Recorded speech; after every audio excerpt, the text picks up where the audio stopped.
la segunda parte de la conferencia que tuvimos la semana pasada sobre introducción a la producción de cacao y elaboración de chocolate que tuvimos, y procesamiento, perdón, de chocolate, que tuvimos, déjame ver dónde está, hay alguien que tiene prendida la... Ya busco Luchito. No Ya, sé, cuando ya tenga aquí el esferito, no sé ya quién es ya el te que aviso. tiene prendido el audio, porque los de todos están apagados. Yo estoy con el audio prendido, ¿le apagó? Ah, ya. No, tranquilo, ya. Sí. No, ya revisé, están todos apagados. Ya. Entonces, vamos a Buenos empezar. días. Sí, hola, buenos días, Marlene. Ya.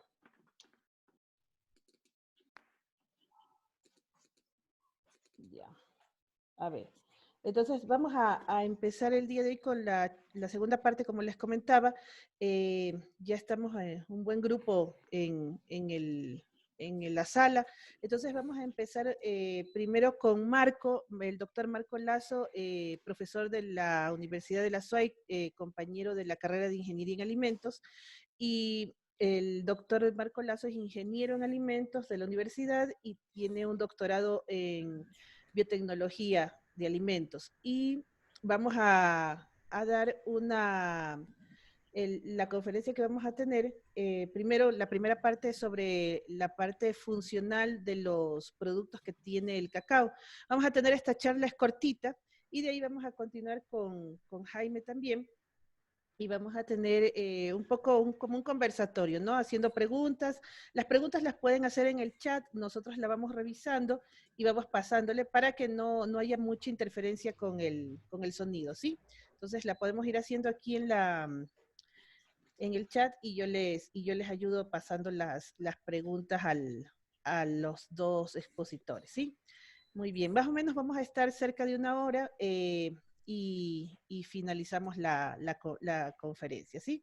Bueno, Marco, no sé si usted nos puede ayudar compartiendo su pantalla. Me avisa si puede, ¿ya? Sí, déjeme solo un momentito.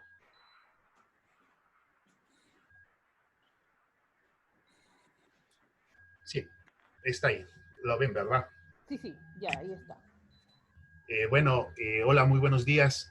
Como ya me presentó María Fernanda, mi nombre es Marco Lazo, soy profesor en la carrera de alimentos, la parte de biotecnología y nutracéuticos. Hemos querido prepararles un corto resumen de los principales bioactivos que se encuentran, metabolitos bioactivos que se encuentran en el cacao, para que quede claro algunas de las preguntas que ya lo habían formulado la vez pasada en el curso anterior. Sí, y ha sido importante recalcar esta parte de aquí. Y me voy a enfocar al final un poquito en la parte del Alzheimer, que fue una de las preguntas que habían hecho la semana pasada. Pues básicamente el cacao está considerado una superfruta. ¿Por qué una superfruta? Porque a más de tener esa cualidad nutricional que presenta, también tiene las particularidades de ayudar a mejorar la salud del individuo tras su ingesta. Este beneficio se lo da alrededor de unos 300 diferentes componentes que tiene el cacao. Unos de ellos más, unos de ellos menos, pero la mayoría de ellos ayuda a mantener la salud o promover la salud en el individuo durante la ingesta de chocolate. Esto hay que recalcar que la ingesta debe ser continua, ¿no? No es que yo lo tomo ahora y los fitoquímicos que tiene el chocolate al momento me van a ayudar. No, es un proceso continuo de estar consumiendo el chocolate de forma diaria, ¿ok? Dentro de los principales componentes que tiene el chocolate, pues obviamente está la manteca de cacao. La manteca de cacao tiene la particularidad de estar conformado por ácidos grasos de cadenas cortas como el oleico, el esteárico, el palmítico, etcétera, que van a ayudar en beneficio a la salud, ¿ok? Sin embargo, la mayoría de esto, como ya nos había comentado Jaime la vez pasada, se ocupan más en la parte de cosmética, sí, para el uso de cremas y etcétera, de preparados farmacológicos. Otros minerales interesantes que tiene el cacao es el magnesio, el potasio, el hierro, el zinc. Tiene metilsantinas que son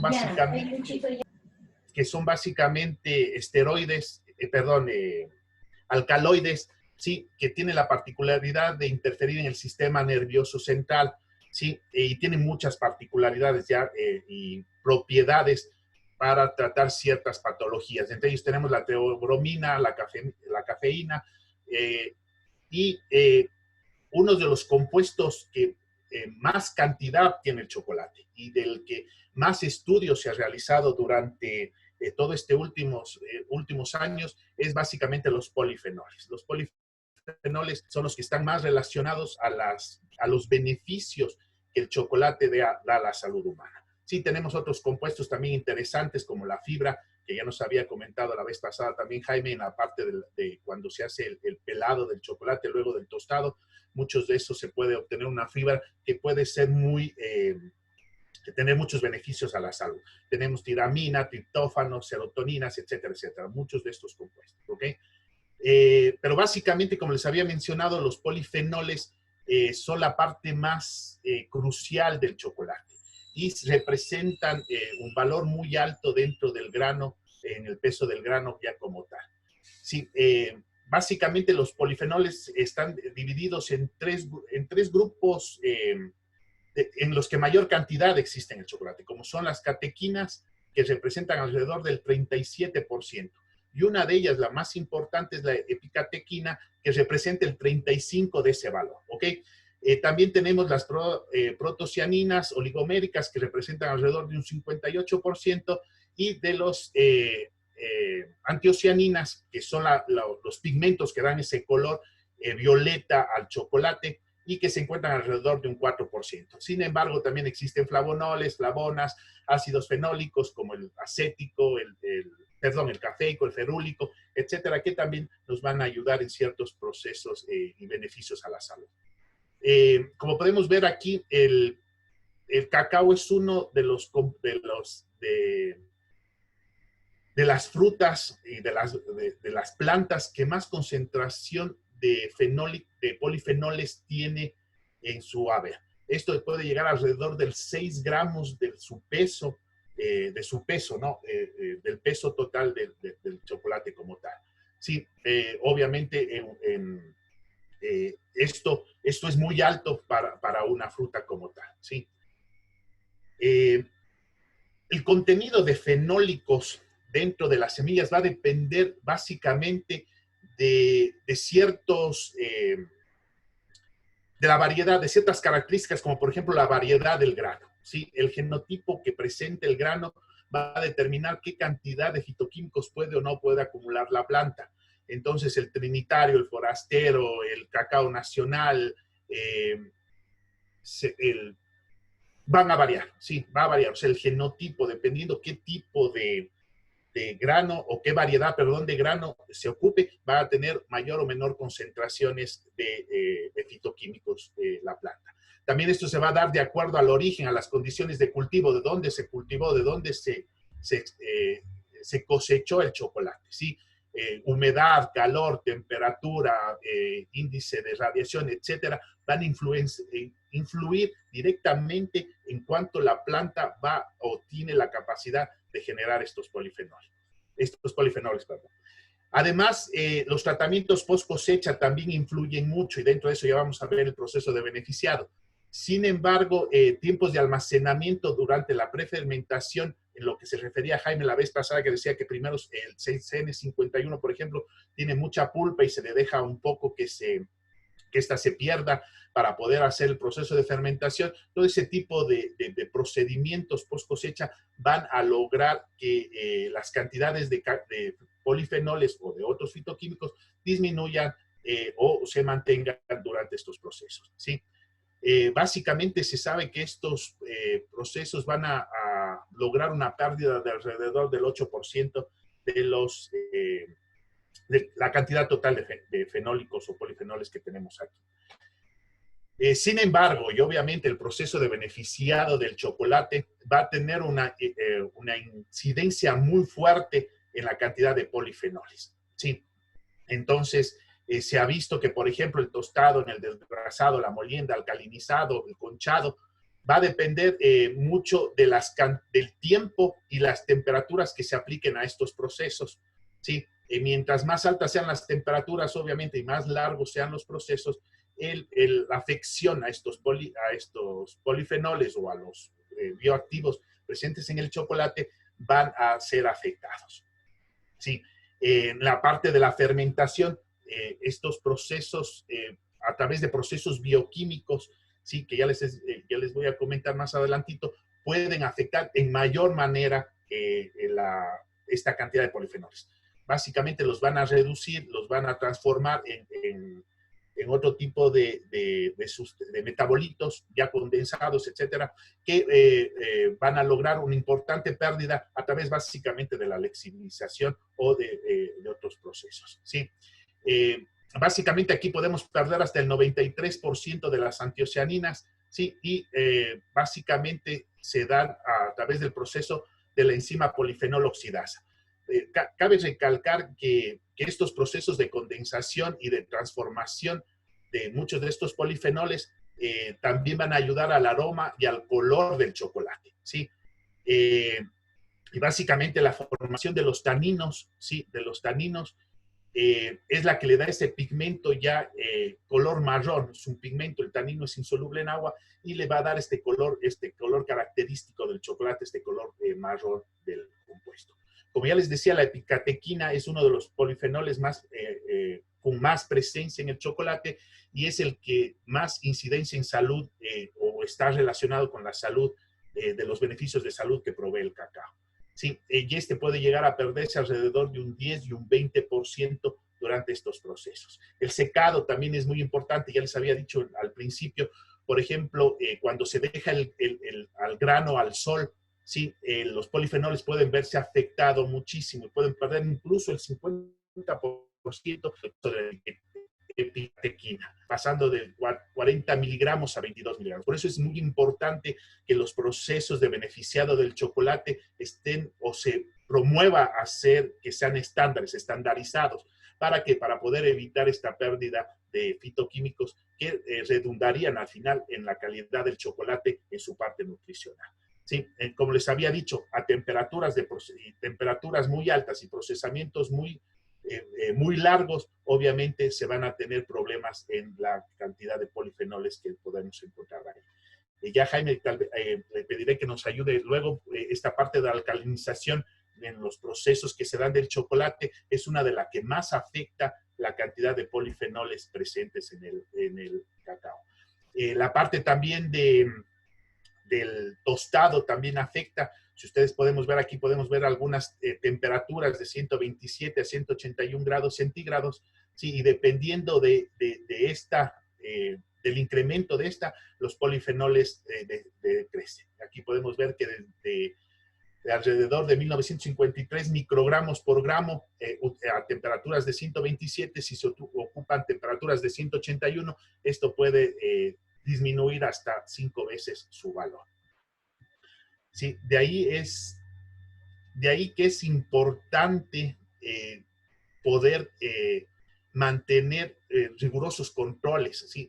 Como lo mencionaba antes Jaime, se está haciendo de forma muy artesanal y eso varía mucho el perfil fitoquímico del chocolate como tal o de su incidencia en la salud. Por eso es importante comenzar a trabajar estos procesos de forma más estandarizadas para lograr chocolates con altos contenidos de polifenoles que sean muy cotizados en el mercado y lograr un valor incluso mucho mayor de ellos. ¿Okay?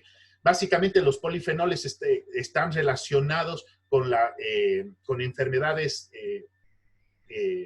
mejor dicho, con efectos cardioprotectores, ¿sí? Que ayudan en procesos como la regulación de la presión arterial, el funcionamiento del endotelio, también perfil lipídico y la agregación plaquetaria. Estos básicamente se dan en compuestos de chocolate, lo que nosotros llamamos el chocolate negro, chocolate dark. Sí, mientras más oscuro o más cantidad de chocolate, de cacao tenga el chocolate, obviamente sus beneficios en salud son mucho más elevados. ¿Ok? Aquí hay algo que quiero hacer hincapié antes de entrar un poquito a los beneficios del chocolate en la parte de salud. es que no es la cantidad de chocolate que nosotros ingiramos, ¿sí? Es la cantidad de polifenoles que existen en el chocolate, ¿sí? Entonces, aquí quiero reforzar esta parte, ¿no?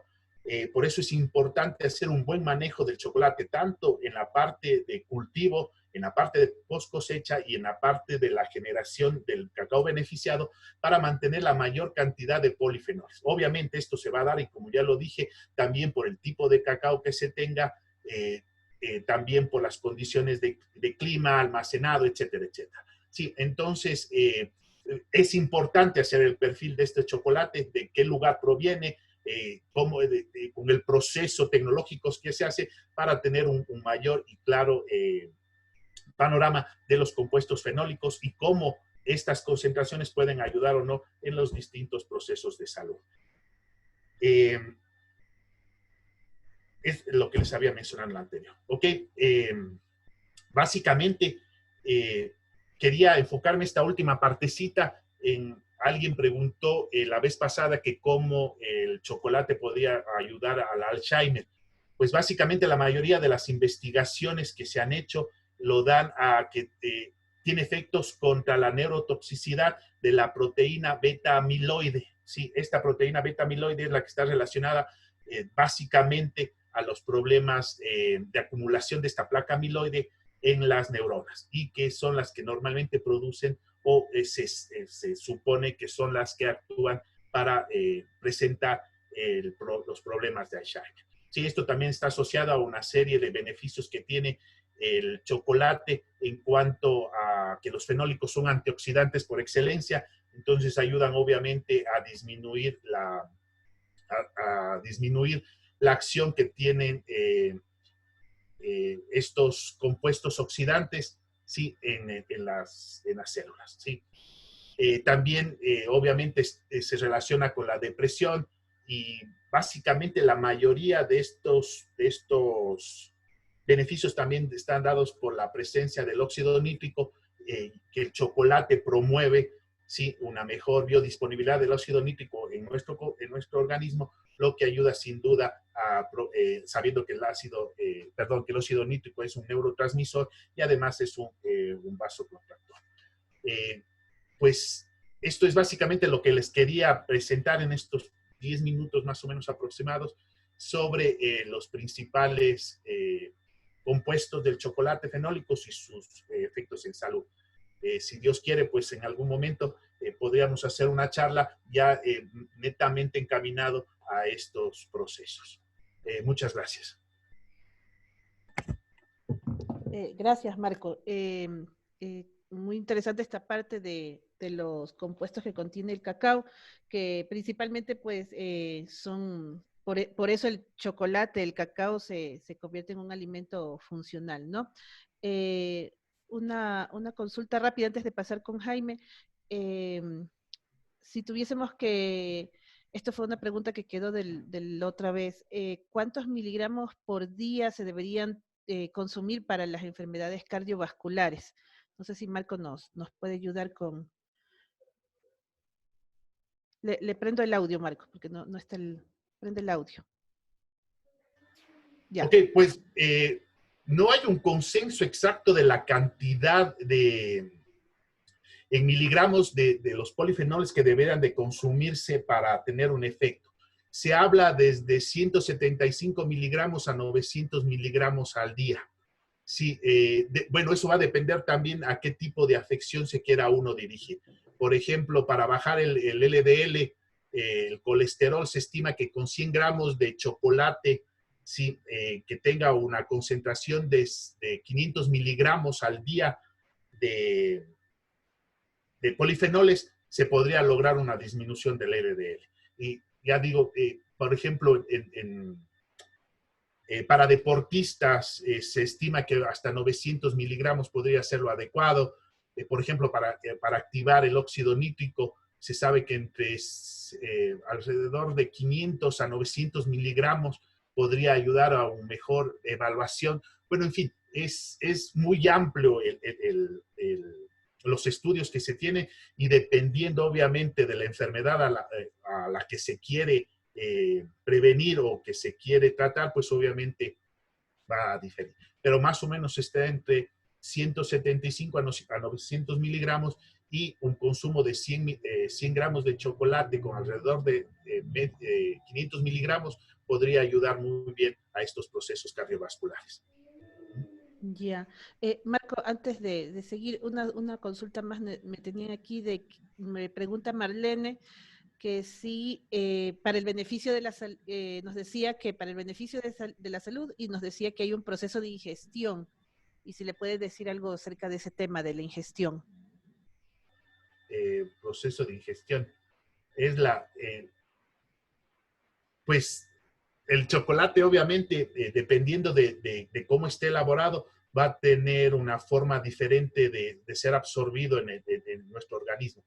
Hay, por ejemplo, no sé si va esa la pregunta, ¿no? Por ejemplo, hay ciertos fitoquímicos que son condensados, como que son polímeros más altos que nuestro organismo a nivel de intestino no los absorbe. Pero, por ejemplo, llega al colon y las bacterias que están ahí presentes lo que hacen es reducir estos taninos condensados, por ejemplo, y permitir que ya fenólicos sencillos pasen a través o sean permeables a través del intestino grueso, y eso permite, por ejemplo, una mejor modulación del sistema inmunológico. Entonces va a depender mucho de qué tipo de compuesto o cómo esté el compuesto en el chocolate, dónde y cómo se vaya a absorber en nuestro organismo. Ya. No sé si iba dirigido a esa... Sí, se refería a la frecuencia. Yo creo que es a la frecuencia de consumo lo que pregunta. Ok, sí. Ya les di más o menos un estimado para esto de los cardiovasculares, son de alrededor de 100 miligramos, de 100 gramos que tengan alrededor de 500 miligramos por día de polifenoles, podría ayudar muy bien a la ingesta. Eso sí, el consumo obviamente del chocolate debe ser diario, ¿no? O sea, para que se vean los resultados en salud, debe ser un consumo que se vaya dando durante todo el tiempo, ¿no? O sea, un consumo prolongado. Frecuente. Ya cuando es parte y se está tratando de nutracéuticos y se está haciendo ya una mayor adición de estos compuestos, pues obviamente ya estamos hablando de cantidades mucho menores. Pero para consumo normal del chocolate, esa sería la cantidad adecuada. A lo menos lo que la mayoría de los estudios lo dicen, ¿no? Ya. Otra consulta me hacen es sobre cómo se puede evitar la pérdida de polifenoles por la fermentación. Marco. El Se audio. cortó ahí. Que nos preguntan cómo se podría evitar la pérdida de polifenoles por la fermentación. Pues ya eso va a depender de las técnicas de fermentación, ¿no? Tiempos, procesos, eso hay que estudiarlo y justamente los procesos de optimización del chocolate durante la fermentación, con cambio de microorganismos, con temperaturas más bajas, con aireación, con volteo, etcétera, etcétera. Es una serie de técnicas que deberían ser aplicadas para poder, pero controlando la cantidad de fitoquímicos. O sea, mientras no lleguemos a nuestro proceso a identificar en qué parte de los estadios de la fermentación, del primero, ya ve que las temperaturas van subiendo, obviamente, en cada uno de los días de la fermentación hasta alcanzar los 50, donde las enzimas, por ejemplo, son mucho más activas. Entonces, debería hacerse un estudio exactamente de su proceso para saber en qué parte o el tiempo de la fermentación se están produciendo estas bajas de polifenoles y comenzar a atacar esa parte de ahí. Sí, básicamente, tal vez Jaime nos pueda ayudar en la parte técnica, pues cómo podríamos también en esa parte mejorarla. Ya. Sí, ya le conecté el audio a Jaime también. Listo. Ok. No sé si me pueden ver bien. Bueno, buenos días con todos. Muchas gracias primero a la Universidad de la SUEP por la invitación y por la oportunidad de hacer este conversatorio. Y muchas gracias a todas las personas que durante la semana se comunicaron con nosotros y nos manifestaron su gusto por la charla de la semana pasada. Entonces, claro, la idea de este conversatorio es que podamos aclarar algún punto que haya quedado, que no haya quedado muy claro en la semana pasada. En todo caso, viendo las preguntas que van haciendo, por ejemplo, nos estaban preguntando sobre los contenidos de cacao en los diferentes productos que hay en el mercado. A ver, básicamente nosotros vamos a encontrar en el mercado 3 tipos de chocolate, que es el chocolate oscuro, el chocolate de leche y el chocolate blanco. Eh, Hay una discusión todavía en torno a que si el chocolate blanco debe ser considerado o no eh, chocolate, porque no tiene sólidos de cacao, lo único que tiene es manteca de cacao. Pero el chocolate blanco cumple con la normativa, porque la normativa lo que dice es que el contenido, para que un producto sea considerado chocolate, el contenido mínimo de cacao debe ser del 30%. En el caso del chocolate blanco, normalmente una fórmula de chocolate blanco tiene 30% de manteca de cacao. Entonces, desde ese punto de vista técnico, estaría cumpliendo con la normativa porque podríamos decir que tiene 30% de cacao. En todo caso, lo que nosotros tenemos que ver al momento de comprar un chocolate es ver la concentración de cacao. La concentración de cacao está dada por la cantidad de pasta de cacao y la cantidad de manteca de cacao que tiene el producto. O sea, la sumatoria, eso nos va a dar la concentración de cacao.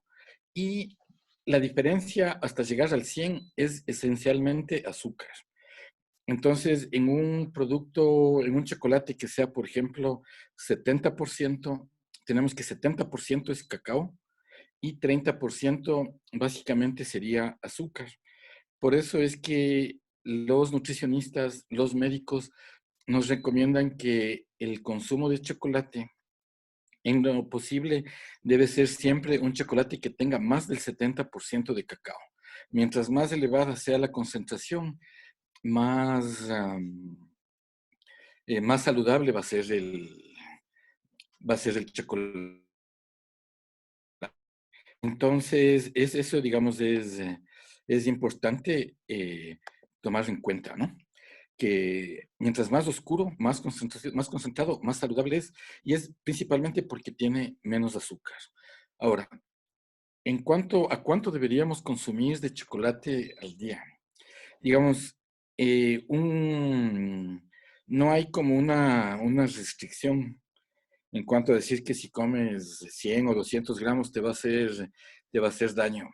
No hay, digamos, restricciones en ese sentido, pero sí hay algunos estudios que afirman que lo ideal sería consumir entre 20 y 30 gramos al día. La clave está en comer todos los días. Entonces, por ejemplo, si tú te comes hoy día 100 gramos de chocolate y dices es el chocolate de la semana, sí, sí podría funcionar de esa manera, pero no te va a generar el beneficio que te haría comer todos los días 20 gramos de...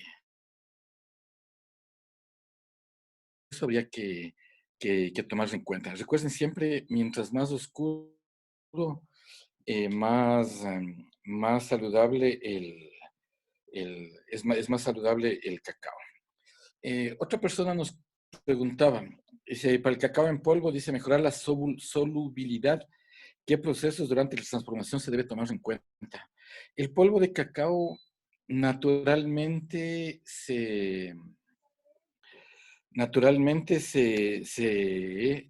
el polvo de cacao naturalmente se puede disolver bastante bien en leche o en agua. Sin embargo, el momento que en el proceso hacemos lo que se conoce la alcalinización del cacao, allí vamos a tener un producto que se disuelve más fácilmente en el agua, más fácilmente en la leche y además el color va a ser más intenso y más oscuro. Por eso es que en las fábricas se hace este proceso. Ahora, ¿qué pasa cuando le alcalinizamos? Porque normalmente para alcalinizar el cacao le ponen carbonato de calcio o bicarbonato de sodio, me parece que es. porque básicamente eso lo que hace es que neutraliza la acidez. Eh, y lo que se obtiene es una manteca que es desodorizada, o sea, obtenemos una grasa que es neutra, sin aroma y sin sabor, que va principalmente a la industria, a la industria cosmética. Eso. De ahí, por ejemplo, ¿cuántos polifenoles se pierde en la post cosecha? A ver, el proceso de post cosecha, la fermentación, es un proceso donde las temperaturas van a estar altas y esto hace que básicamente algunos flavonoles, polifenoles y antioxidantes se pierdan. Pero el total de pérdida que hay en el proceso de fermentación no es muy alto, o sea, es menos del 5%, o sea, no es un valor significativo. Entonces, ¿qué quiero decir con esto? O sea, es probable que algún momento alguien pueda pensar que si no le fermento voy a tener una cantidad mayor de polifenoles. Eso es una realidad, pero el sabor del producto va a ser incomible. Si nosotros hacemos el proceso de fermentación, no vamos a tener el 100% de polifenoles, pero vamos a tener algo cercano al 95%. Entonces, vale la pena que se pierda ese 5% porque en la fermentación se va a sacar se va a sacar digamos, en la fermentación van a desarrollarse los aromas y los sabores. Por ejemplo, alguien nos pregunta cuántos polifenoles tiene una barra de chocolate oscuro. A ver, eso habría que hacer como una medición y es una pregunta bien difícil de contestar en términos de que cada fórmula es diferente. Digamos, cada fórmula tiene una concentración, cada fórmula tiene un tiempo de tostado, una temperatura de tostado. Entonces, según la forma en que el chocolatero le trabaje al chocolate, según cómo le vaya trabajando, nosotros vamos a tener una mayor o una menor presencia de estos elementos tan buenos. De todas maneras, es importante, digamos, la idea, digamos, es importante consumir chocolate todos los días porque el consumo frecuente del cacao es lo que genera los múltiples beneficios que, que tiene tanto cacao como el chocolate. Entonces, aquí nos preguntan, ¿cómo recomendaría usted rescatar desde el ámbito agroturismo el origen del cacao en Ecuador, partiendo del ejemplo del gran marketing que hace Centroamérica como origen anclado a sus culturas indígenas y los vestigios grabados en sus ruinas mayas? Bueno, yo creo que ahora tenemos la certeza, hay las investigaciones y hay todos los elementos que nos permiten llegar a la conclusión de que el origen del cacao es amazónico y que el cacao más antiguo que conoce la humanidad, fue encontrado en Palanda, en Zamora Chinchipe. Entonces, sabemos a ciencia cierta que desde hace 5.300 años, inclusive más, desde hace 5.800 años, el cacao está presente en esta zona del mundo. Yo creo que eso es una fortaleza, pero no estoy tan seguro si a todo el mundo le interesa conocer esa parte del origen del cacao. De lo que nosotros conocemos o de la experiencia que yo tengo, porque yo tengo algunas personas que me visitan para que les lleve a conocer el cacao y las fincas y todo eso. eh, la gente tiene mucho interés en conocer a los productores, en ver cómo es una plantación de cacao. Ellos quieren hablar con las personas, quieren ver cuáles son como los retos que enfrentan en su día a día. O sea, la tendencia que tienen ahora los millennials es ir un poquito más allá. O sea, ellos no se conforman solamente con saber que el chocolate se hace con cacao y que el cacao proviene en este caso de Sudamérica. Cosas, ellos quieren ir y ver cómo le cultivan, qué prácticas agrícolas tienen y todo eso. Y yo creo que ahí hay un potencial para los proyectos agroturísticos que es sin duda enorme, porque hay muchísimas personas que tienen este interés. Yo mismo, bueno, lastimosamente con esto de la pandemia no sabemos qué irá a pasar, pero nosotros en este año teníamos eh, ya preparado, íbamos a recibir a dos grupos de estudiantes universitarios, unos de Canadá y otros de Francia, que son básicamente chocolateros, son chocolatiers.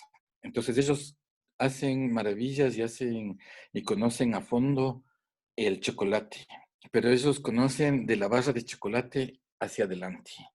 Con Papá Cacao les vamos a enseñar cómo es de la barra de chocolate hacia atrás, hasta el campo. Y había muchísimo interés. Ahora, bueno, tenemos que ver qué pasa con el tema de la pandemia, a ver cómo vamos a cocinar, pero yo creo que el agroturismo estaría enfocado un poquito más a eso. Y tal vez lo que, lo que debería hacer el país, como una política de Estado que debería ser el cacao, es tal vez empezar a promover el agroturismo con la posibilidad de conocer las fincas en el sitio que es de origen el cacao. Entonces sí hace falta que primero los ecuatorianos conozcamos que el cacao es de origen ecuatoriano, que la cultura mayo chinchipe fue la que domesticó la variedad y que el cacao es un producto muy importante para el Ecuador. Yo creo que por ahí debería comenzar y deberíamos hacer una campaña de consumo interno porque lastimosamente los ecuatorianos no comemos mucho chocolate. Es porque no le conocemos al producto. Entonces aquí se vende mucho sucedáneo y entonces eso no nos hace ningún bien.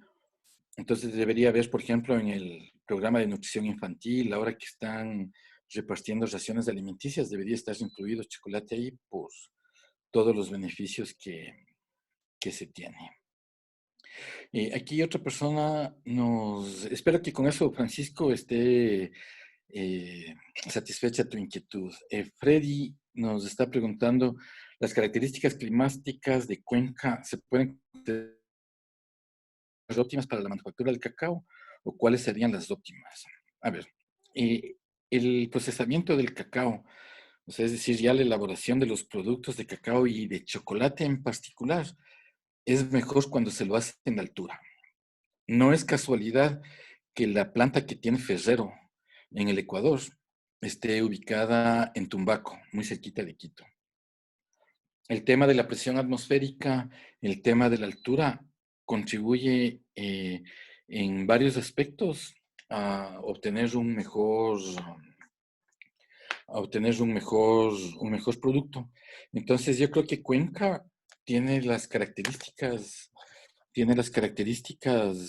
correctas como para procesar. Y de hecho en Cuenca se hacen buenos chocolates. Ahí está eh, Godica. Godica, sí, es fábrica cuencana.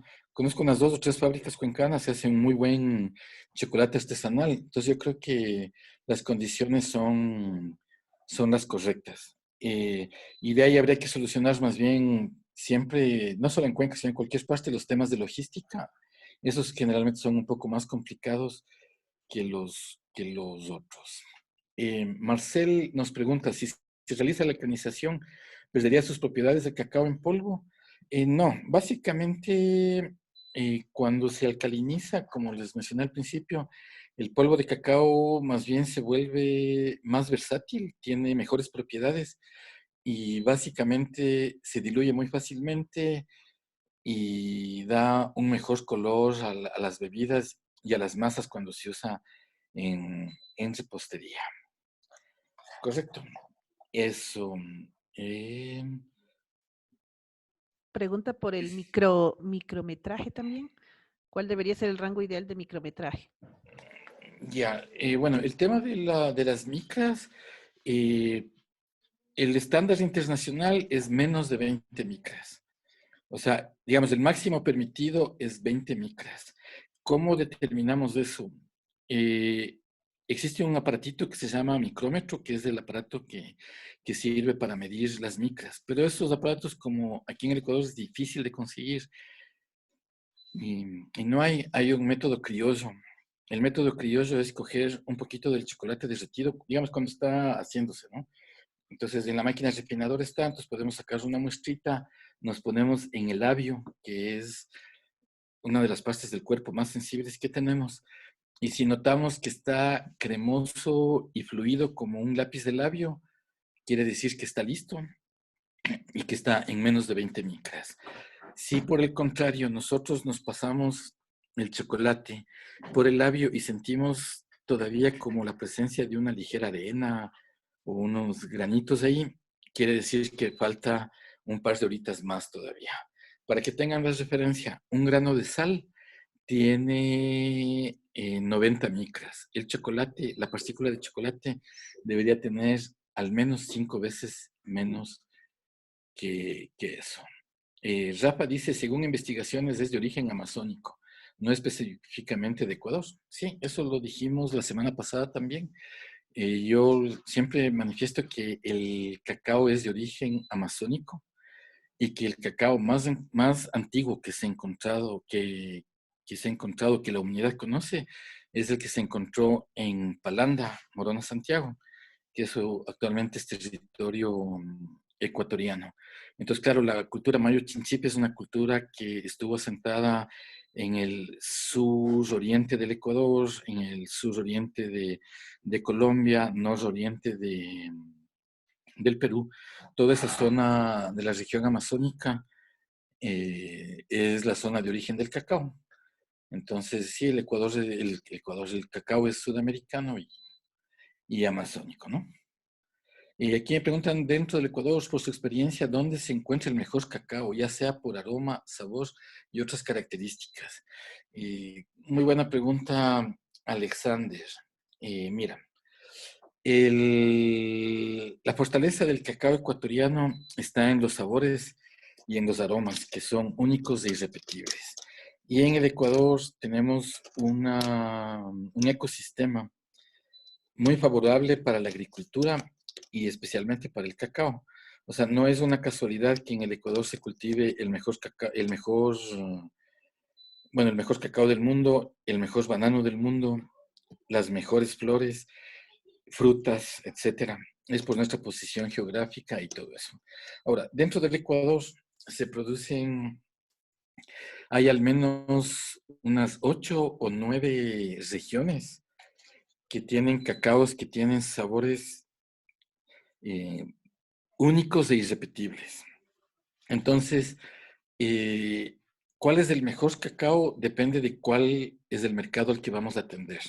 Por ejemplo, si tú vas a vender tu cacao para Alemania, los alemanes tienen una preferencia por el cacao de esmeraldas.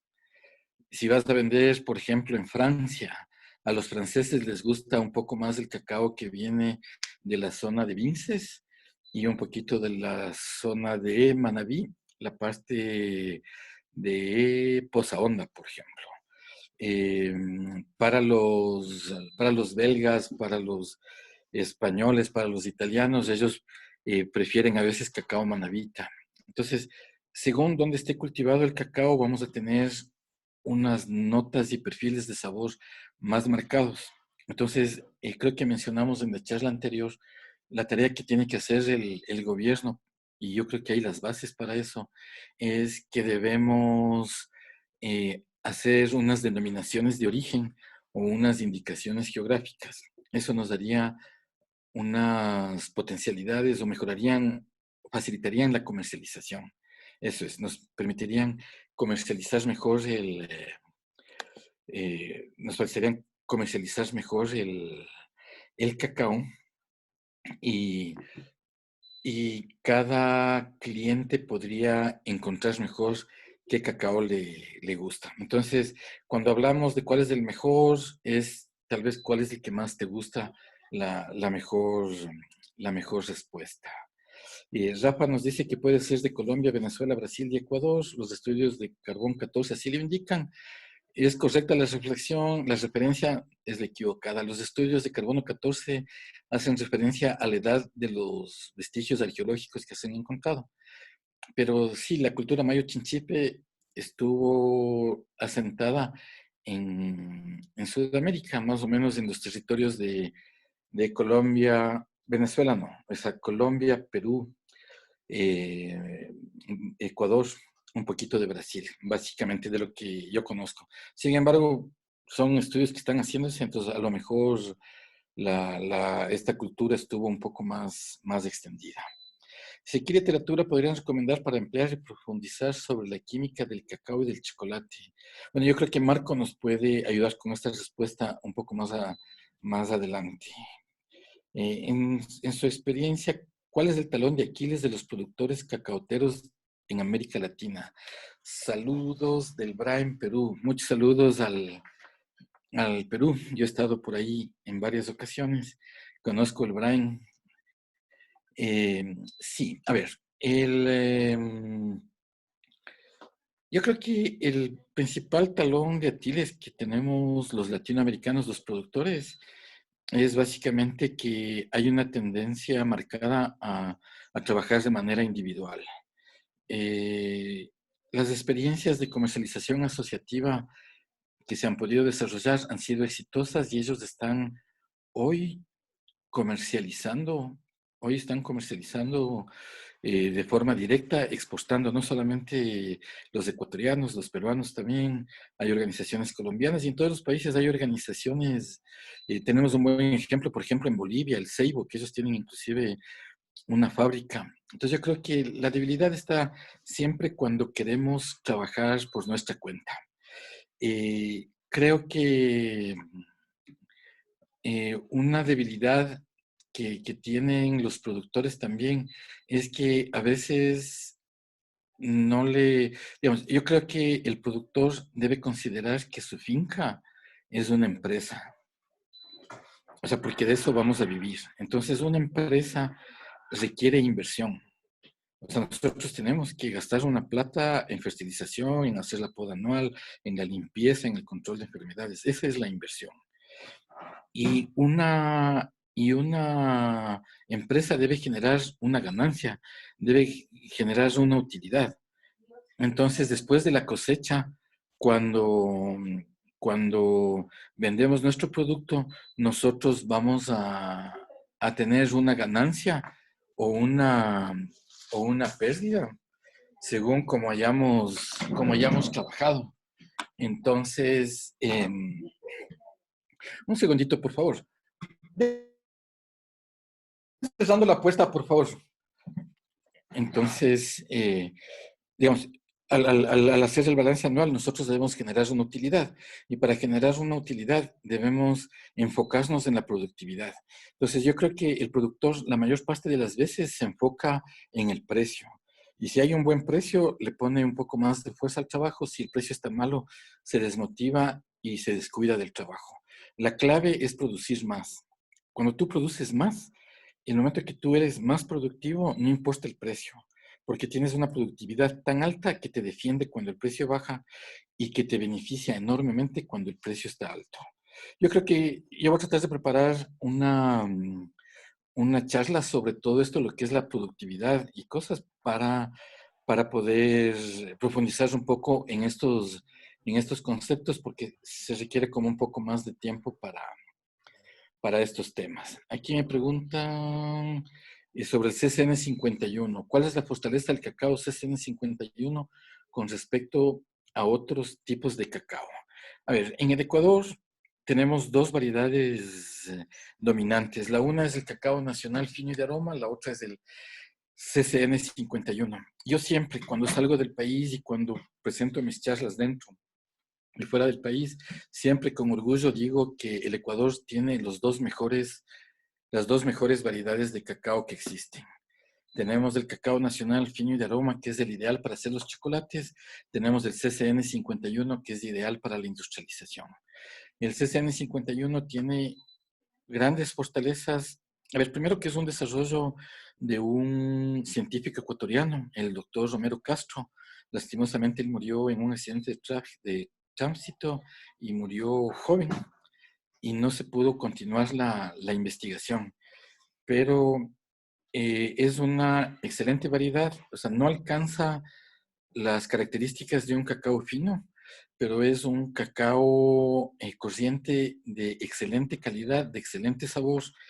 Además, se adapta muy bien a cualquier, en cualquier parte, digamos, y tiene, digamos, no requiere mucho cuidado como el cacao nacional. Entonces, eso yo creo que es una fortaleza porque produce bien sin tener que hacer un trabajo muy fuerte. El cacao nacional requiere de mucha atención. Entonces, yo creo que debemos de estar claros que tenemos las dos mejores variedades de cacao en el mundo. Si tu huerta es de cacao nacional, métele trabajo, métele ñeque, que eso te va a dar gran satisfacción. Si tienes CCN51, lo mismo, trabájale bien. Haz tu mejor esfuerzo que la huerta te va a retribuir con una buena producción.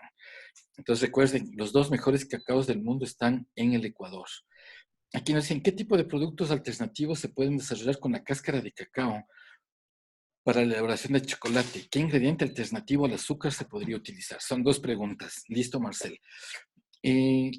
Con la cáscara de cacao, entiendo que es con la cáscara de la mazorca.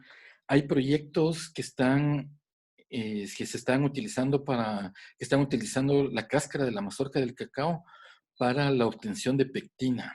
La pectina, como ustedes sabrán, es un espesante natural. Entonces, del cacao podemos obtener pectina. Ahora, la recomendación es que si tú vas a trabajar la mazorca de cacao, la mazorca de cacao es muy importante que al momento de la cosecha se quede en el campo para que se reincorpore al suelo, primero. Y segundo, es para que los mosquitos polinizadores puedan reproducirse. El hábitat de los mosquitos polinizadores es justamente la cáscara de cacao en descomposición. Entonces, si tú vas a utilizar la mazorca para algún proceso artesanal, porque se hacen algunas artesanías con la cáscara, o vas a sacar pectina, te recomiendo que utilices el 10% de las mazorcas o máximo el 15% de las mazorcas. No debería ser más de eso. El 85% restante debe quedar en la huerta, descomponiéndose, incorporándose al suelo para que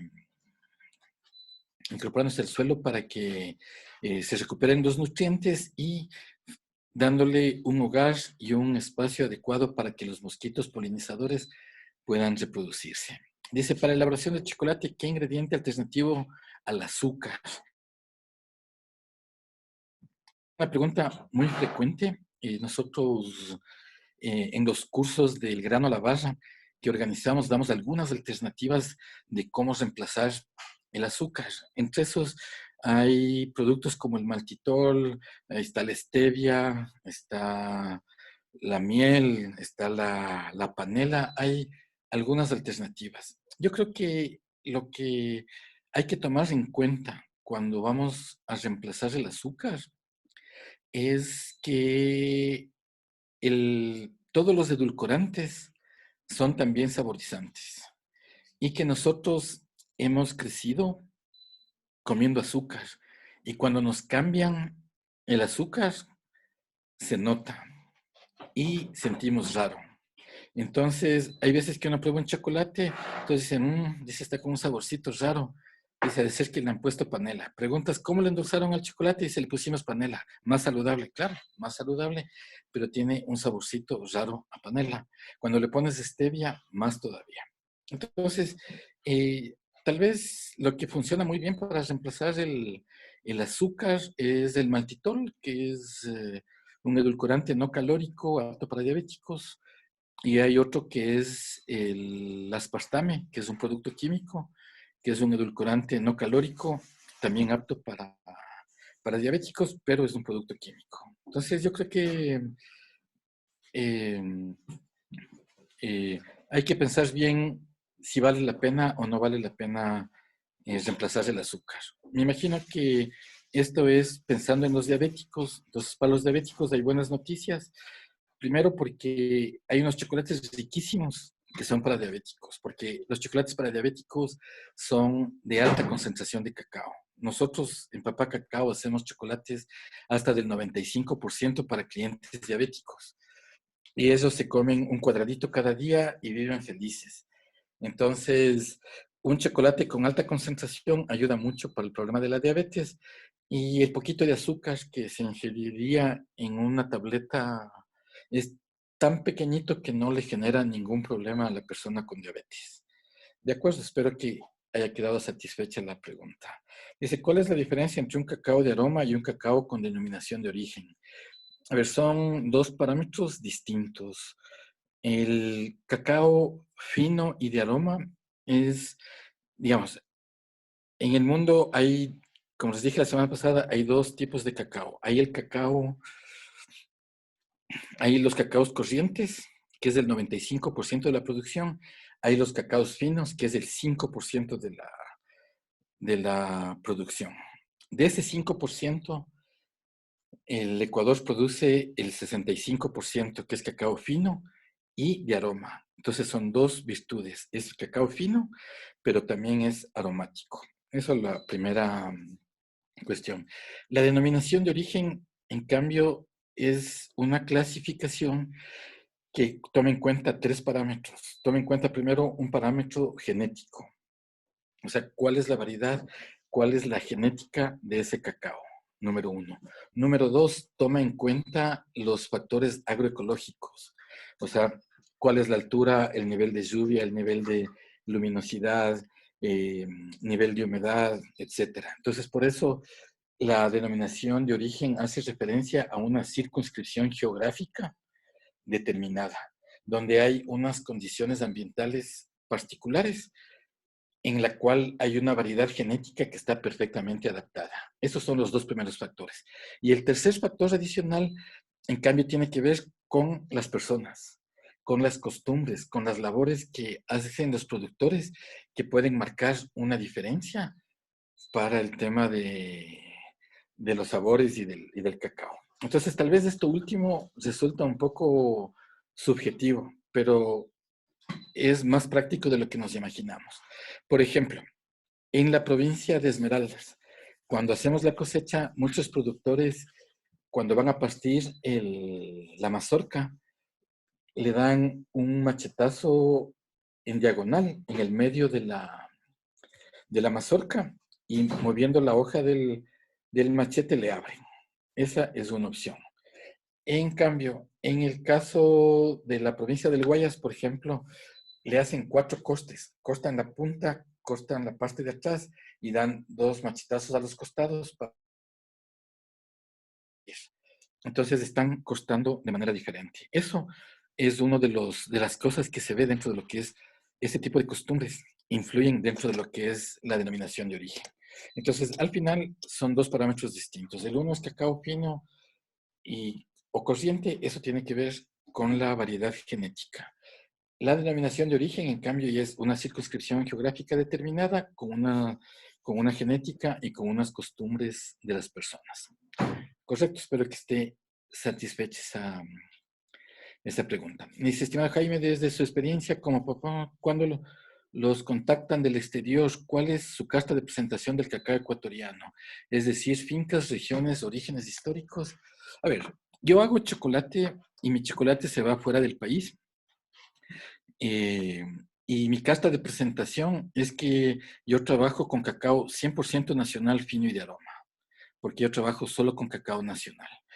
Y trabajo con cacao producido por pequeños productores organizados. Entonces yo compro cacao en organizaciones de pequeños productores. Entonces, según el pedido, compro a organizaciones de Esmeraldas, a organizaciones de Manabí, a organizaciones de Los Ríos o de Guayas. Gracias a Dios que me puso en este camino, digamos, yo trabajo 30 años en el sector cacautero y conozco bien las organizaciones y todo eso. Entonces, yo siempre, mi carta de presentación es eso, 100% cacao nacional fino y de aroma, producido por pequeños productores organizados. Y cuando voy a trabajar con compradores y cosas, yo siempre hago Buen referencia, día con todos. sí, yo hago siempre referencia al origen del cacao, que es amazónico y ecuatoriano, y hago referencia al cacao nacional, que es el más conocido, digamos, a nivel mundial. Correcto. De ahí, Alexander, o sea, ¿cómo consideras el apoyo que reciben los productores por parte del gobierno y qué capacidad tienen para la exportación del mismo? A ver, el tema del apoyo gubernamental siempre es como muy cuestionado. Creo, yo puedo hablar un poco de lo que yo conozco. Yo he trabajado 30 años en el sector cacautero y hasta el gobierno anterior siempre había visto que, por lo menos en el sector cacautero, la presencia del Estado era mínima en el campo. En el gobierno anterior, con el proyecto de reactivación del cacao, hubo una fuerte presencia del Estado y desde mi perspectiva era la primera vez que esto sucedía. Luego vino la crisis de los precios del petróleo y creo que de a poco el Estado ha ido saliendo del campo. Entiendo que ahorita hay un equipo que está trabajando en el proyecto de café y cacao en el Ministerio de Agricultura, pero la verdad no he salido al campo en los últimos 3 meses más o menos. Entonces no tengo como una visión de si se estará apoyando o no. En todo caso, si hay personas del Estado que están escuchando esta charla, la recomendación es que hay que apostarle al cacao porque es el producto agrícola que mayor potencial tiene.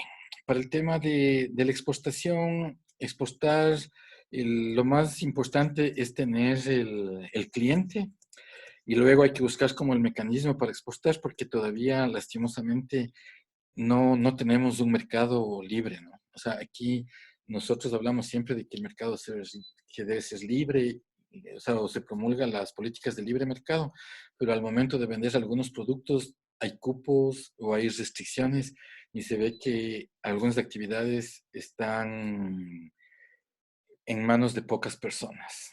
No me voy a extender más en ese tema.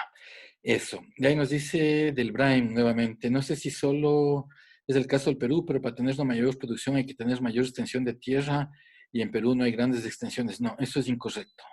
En el Brahim, cada productor tiene entre 3 a 5 hectáreas. Eso sería un problema. No es un problema. A ver, para tener una buena producción hay que trabajar bien. No depende de la extensión. Nosotros cada país tiene una realidad económica distinta. Son 10 años que no he trabajado en el Perú, entonces no estoy al tanto de cómo está la situación allá. Pero en términos generales, la rentabilidad en el cultivo del cacao se dan en fincas que están sobre las 3 hectáreas. En 3 hectáreas o menos es difícil encontrar rentabilidad. Tienen que ser de 3 para adelante. En el caso específico del Ecuador, de acuerdo a un estudio que sacó el ICA, no recuerdo si fue el ICA o el proyecto PRODEL de Agdivoca, en algún estudio que hubo, ellos decían que la rentabilidad en el Ecuador se da entre 3 y 8 hectáreas.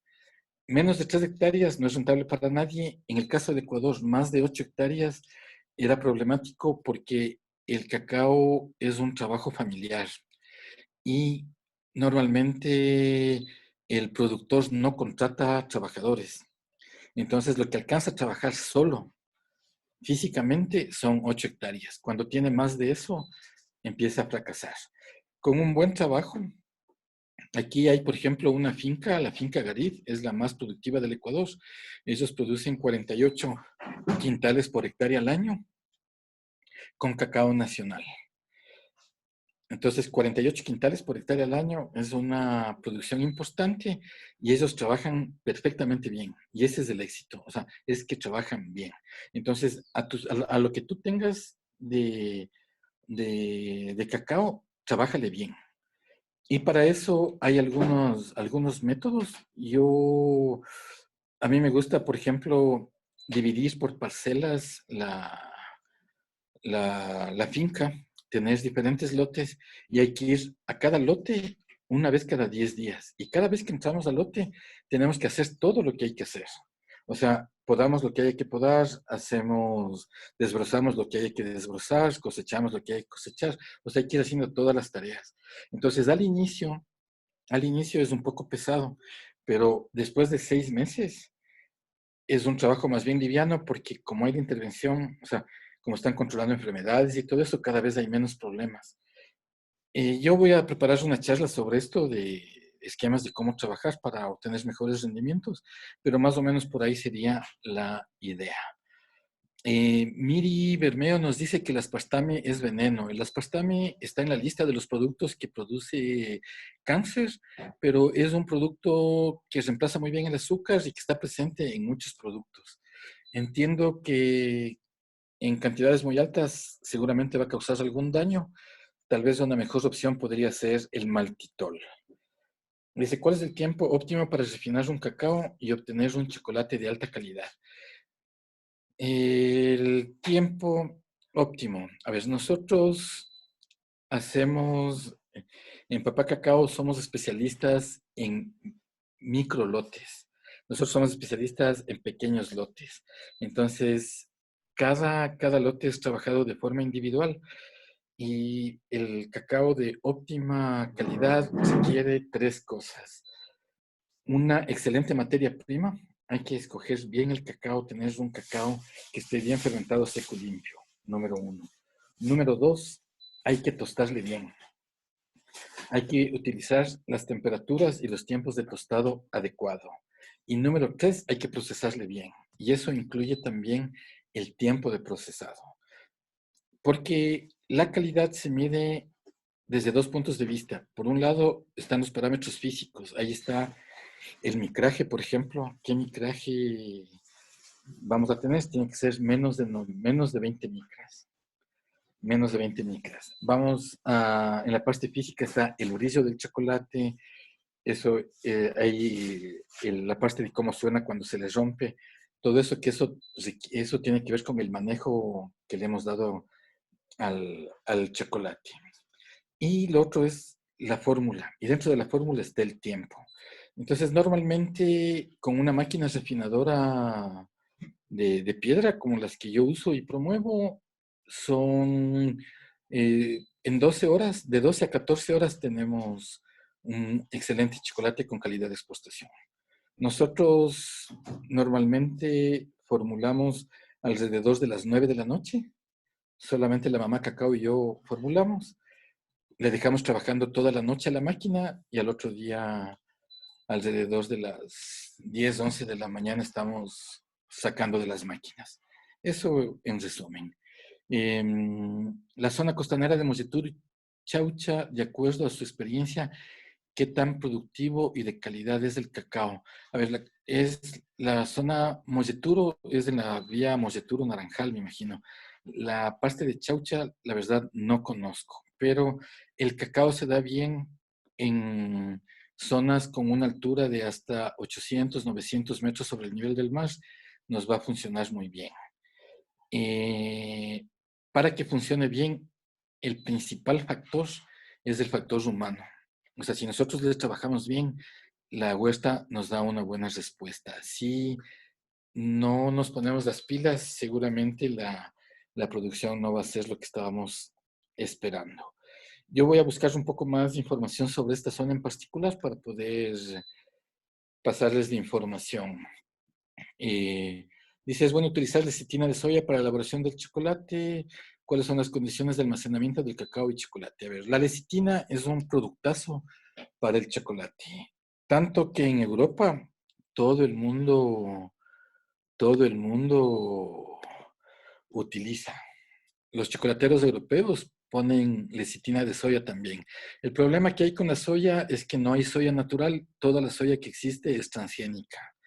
Pero la cantidad que se le pone de soya es mínima.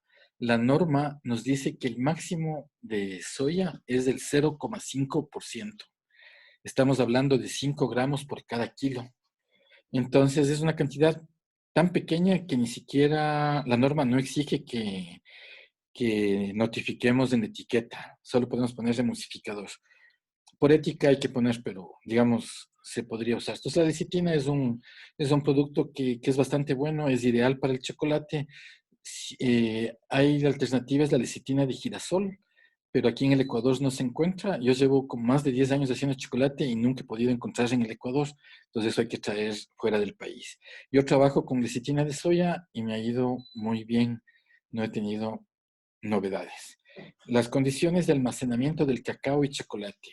Son dos productos distintos. Para el cacao, una bodega amplia, con buena circulación de aire, con piso de cemento. Es importante que entre el sol, porque el sol elimina los hongos. Entonces, buena luminosidad, no de focos, sino de sol. Una ventana amplia. Eso es importante. Ya nos quedan 5 minutos, entonces vamos a tratar de responder la última pregunta. Dice, ¿qué están haciendo para aprovechar los desechos que se generan las cadenas productoras?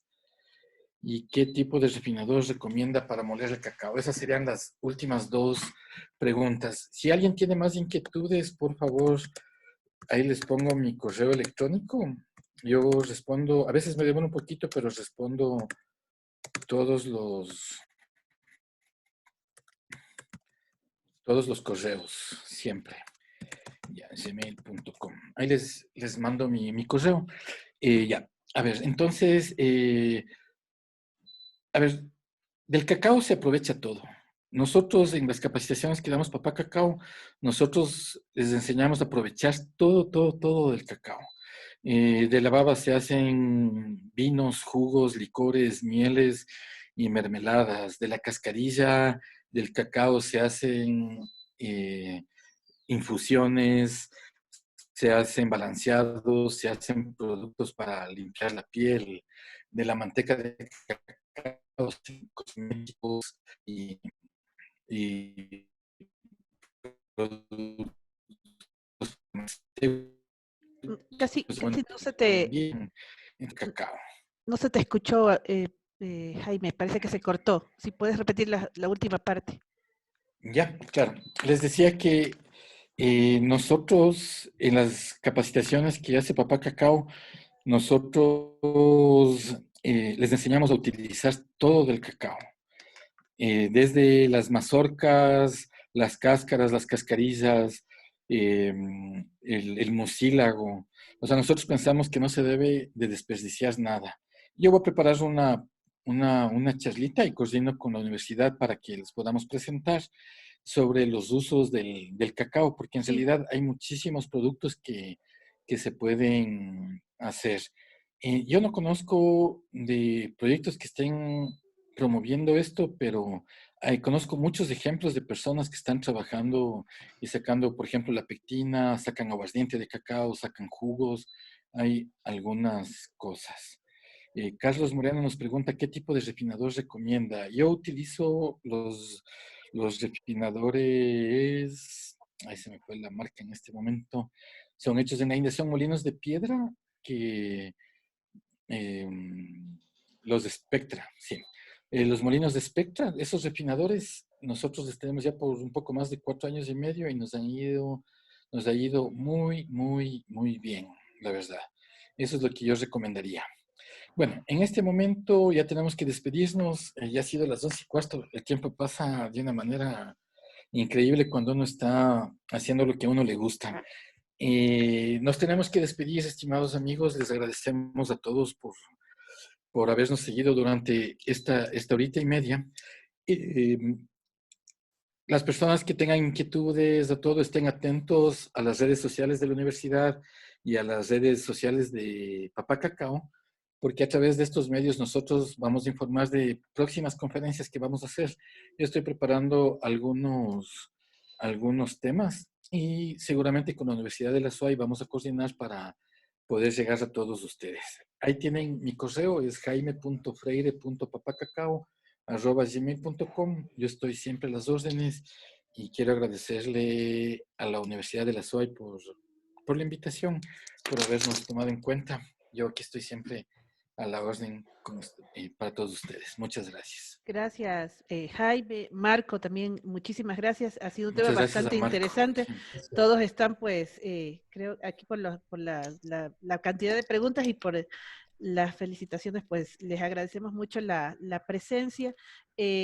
Vamos a seguir dando más charlas de este tipo, ya vamos a coordinar con Jaime, con Marco, con otros compañeros y profesionales para tener charlas de este tipo, sobre todo en esta línea de cacao que es tan interesante, ¿no? Y que creo que como va el país, pues vamos a tener que fortalecer ciertas líneas de producción, sobre todo en Y esta de línea comunicación y de también, sí. comunicación también. Sí. Entonces, bueno, menos mal hay esta maravilla del Zoom o de cualquiera de estas Sí, formas de así es. comunicarse. Entonces, Así si no es. lo hubiésemos podido hacer en vivo, imagínense, estamos aquí ya conectados todos. Bueno, entonces, estén atentos, nosotros ya vamos a subir el video de YouTube de esta charla y las vamos a subir a las redes sociales y las vamos a pasar a Marco y a Jaime también para que las puedan tener y ustedes puedan también por allí obtener el video. Y las diapositivas, Marco nos va a pasar las diapositivas. Jaime, no sé si nos podrías pasar las diapositivas de la vez pasada. La presentación, claro, te paso el correo para que socialices, claro. Claro, ya, Sí, entonces con mucho gusto. yo les paso, y también nos podemos comunicar por el Facebook o por el Instagram y les podemos pasar. También a través de las redes sociales de la carrera, Ingeniería en Alimentos UDA, también se van a pasar los datos, los videos y sociabilizar lo que se necesite. ¿Ya? Muchas gracias a todos, Muchas les gracias. agradecemos. Marco, Jaime, que pasen Sí, a Marco muchas gracias también, que me olvidé agradecerle. Muy gentil, Marco. Gracias. Gracias, que pasen muy bien. Chao, chao. Hasta luego. Gracias, gracias. Jaime, ¿te puedes quedar un ratito, por favor? Con mucho gusto, claro. Gracias. Listo. Hasta luego. Chao, Marco. Chao, gracias.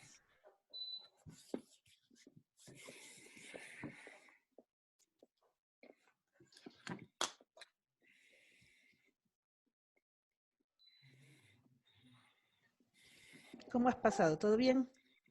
Bien, bien, bien. ¿Tú qué tal, María Persona? ¿Cómo te ha ido? Bien, también. Aquí con un poco de frío que ha estado haciendo estos días. Sí, acá también hubo como ola de frío, ahora ya está mejor.